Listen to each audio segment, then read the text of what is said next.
What's going on, everybody? Welcome to another episode of Hustle with Julian. Thank you again for tuning in. Don't forget to like, subscribe, and comment. Today, what I'm going to be going over is my flipping and liquidation strategy. Now, this is something that's kind of been just like common sense to me, but I know that common sense for one person is not common sense for everybody. And we all have different things that we're talented and skilled at. And this, for me, I feel like happens to be one of my strong points. Like I've said in previous videos, all of my, random flips and stuff that I've done have been able to bring me profit. I've never lost money on something that I thought would make me money. And even though I haven't made, six figures doing it yet, I've always been interested in it. I always loved doing it. And that's one of the reasons why I started this channel, is to track my passion with this type of stuff and hopefully be able to build this into a six-figure business and ultimately resort in passive income. And I'm not saying sit on the beach all day, passive income, that fake shit. I'm saying stuff you can put work into and create a machine that recycles your cash and keeps growing your cash like a garden. All right, so flipping and liquidation buying strategy, okay? The first thing I want to go over is you want to always do research. Research in really big letters right here, because this is the key when you're doing anything to try to make money.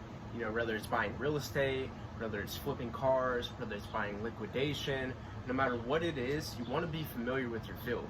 Otherwise, you're just taking a wild guess and throwing a dart in the dark, and it's most likely not going to work out well for you unless you're in a crazy downside of a market and you just happen to get lucky with a deal. So you definitely want to be strategic.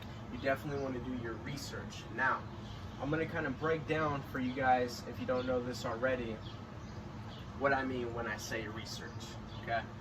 The first thing you want to see, what is the buying price of the product that you're looking for? If you're looking at furniture, cars, real estate, whatever, what is the typical buying price?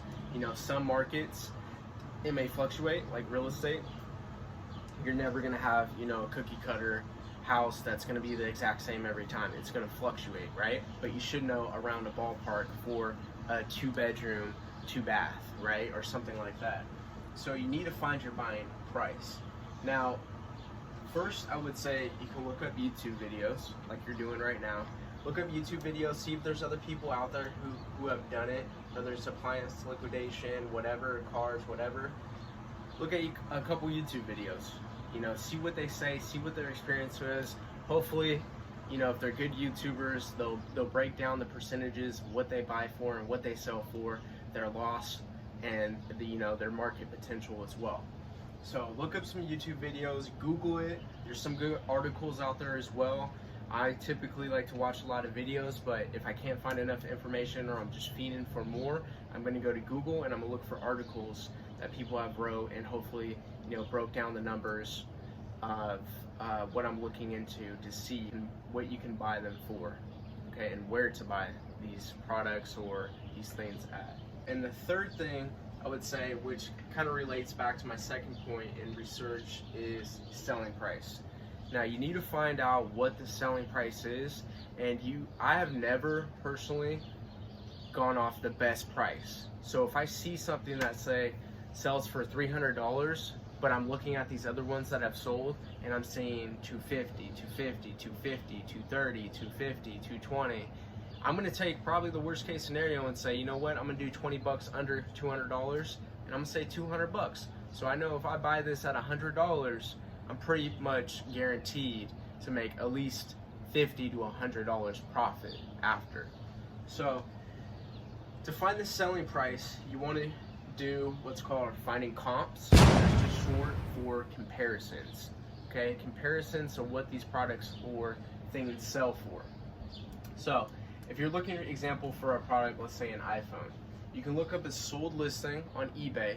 And if you don't know how to do that, you can Google it or watch another YouTube video to show you how to do that. You can look up a sold listing on eBay, Mercari, or Facebook and see what that product has sold for. And like I was speaking about earlier, it says 250, 250, 250, 220. To be safe, you could say 200. And that way, you have multiple comparisons showing you, hey, this product has sold for this much, and this much. I know worst case scenario, I'm still in the green, and I'll still be making at least $100 profit on this if I buy this at $100, right? So comps are very important no matter what you're doing. That applies to anything you're flipping, anything you're trying to make money on. Comparisons are always going to be a key. Now, some things you're not going to be able to get comparisons for. Like furniture is pretty hard, for example, to get comparisons on that. But you just have to take kind of a worst case scenario and do your research. And if there's people, one thing I should have put in here as well, if there's people, this is what it all comes down to. If there's people that you know, or people that you can call and reach out to or email and ask them about their experience with these things, and run your numbers by them, run your comparisons by them, run your, equation by them, what you think you're gonna make on this and what you're buying it for, blah, blah, blah, and ask them what they think. And they might tell you, hey, no, man, that's a bad deal. Or they might tell you, yeah, that sounds pretty good, that sounds pretty accurate. No one can guarantee you anything, but at least if you ask them, you're gonna be able to get a pretty good idea of what you need to do. Okay, so research is key. Now, you want to come up pretty much with a worst case scenario, a likely case scenario, and a best case scenario. And what I mean by that is, when I'm looking at a worst case scenario, I want to at least get my money back. I never want to take an L. And if you do take an L, it's a great learning opportunity, and you should get more motivated by that and bounce back. Don't let it break you down. You should get more motivated, because it's just a learning lesson at the end of the day. Now, when you're looking at the worst case scenario and you want to at least get your cash back, I put 90% here on all of these, because you want to be 90% sure. And you're probably asking, okay, what does 90% mean? How do I figure out a percentage? What I really just mean when I say 90% is you want to be confident that this is the worst case scenario, confident that this is the likely case scenario, confident that this is the best case scenario. And if you happen to be wrong on the best case scenario and it works out to be better, that's great. That's not a bad thing. But if you happen to be wrong on the worst case scenario and it works out even worse for you, that can hurt. It can hurt your pockets. So you want to be pretty damn confident on whatever your worst case scenario is. And let's say you're a little bit off on that and it's a little bit worse. Hopefully you only lose a little bit of money. But you want to be confident so you don't be in the boat, when you're not in the boat of, oh shit, this really fucking didn't work out, So be pretty confident in these and be very conservative in these. Obviously not too conservative to where you don't take any action, but conservative enough to where you can be very confident in all three of these scenarios. So the second thing I would say when it comes to these scenarios and coming up with a prediction, because this is all this is when you're making these calculated risks with flipping things or buying and investing in businesses and different things like that. You want to take, for example, in liquidation, there's not many industries that are like this, but in liquidation there's a defect potential, right? You might get some products that are fucked up, and you might get some products that don't work. Maybe they turn on, but they don't function correctly. You have a microwave that turns on, but it doesn't heat things up. Different things like that. That's going to take away from your overall profit, right? The second thing to consider when in these scenarios is your market potential. Okay, and what I mean by that is, what is this going to sell for, right?